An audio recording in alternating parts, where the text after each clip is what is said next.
At ito na nga, nakakain na rin sa wakas ang tagal ng party, Charis. So ayan, ngiti-ngiti ang baby ko dyan kasi kakain na siya and kanyang playmate. And by the way pala guys, kung nagbabalak kayo mag-swimming dito sa Tony's Farmville Private Resort nila, yung kanilang adult pool is hindi po pantay. Yung sa may dulo po is malalim na po siya. Ayan. So mag-ingat po tayo, lalo na sa mga chikiting na may bantayin tayo katulad niyan. Ayan. So cute naman ang aking bebe na for the play talaga siya dyan sa may swimming pool. Kasi love na love niya talaga ang mag-swimming. Ayan. At ayun na nga po, sinimula ng aming magandang ka-teammate na si Im na kumanta. Hindi pa yan siya bayad ha. Charis!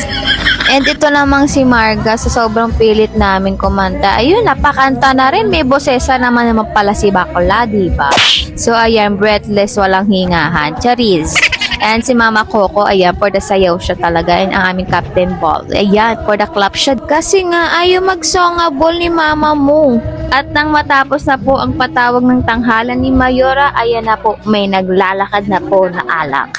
Sinisiguradong ang lahat ay makakainom. At ayun na nga, tumama na po ang alak sa kanilang mga kalamnan. And ito namang partner ko, kung makakanta, kala mo talaga concert mo. Ganda boses yan. At ito naman kung dalawa na, sakit nyo sa mata!